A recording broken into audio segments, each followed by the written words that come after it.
دنهی چلیه ده 2013 ده سه جنین پیشنگ ساکینه جانسز فیدان دوغان و لیلا شایلماز جعالیه میت آدولتا ترک آداگر کرده هاتن شهید خستن. جنین کانتونا من بجیل هم بری شهید خستنا هر سه پیشنگ و ندارزاندنا سوجداران جروش آواتی ویر نرازی بونین خواه آنین زمان. بردفکا مجلسا جنا پارتیا سوریا پیشروجی ابتسام عبدالقادر دیار کرکو دولتا ترک جنین پیشنگ اندوزا آزادیا کردستانه خطری لسر ده صلاة خواد بینه لو ماوان هدف تکره.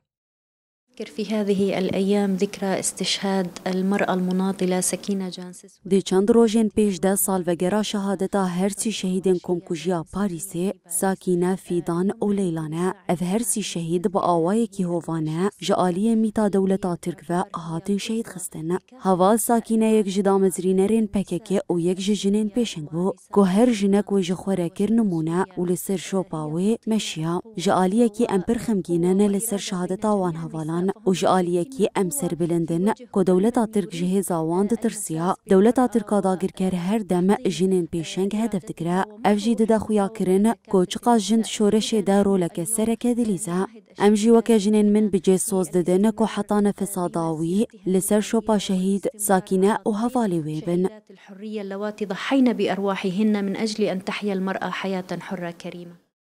هروها عندما کمبونا جنان آزان نوبیا یا شاخه من بجی آسیا حسین آنیزمانکو او هر دم لسر شوپا شهیدان بن. لإسانة كد حق جنة دعوة ذكر چا جنة بالدست بو جن چاوا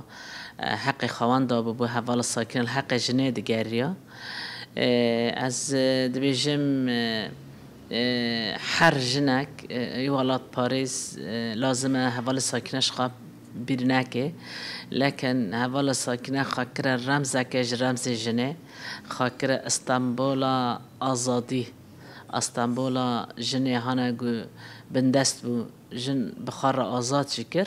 فکر رامان جنه مزن شکر بدست ایسان قریش بدست ایسان گمار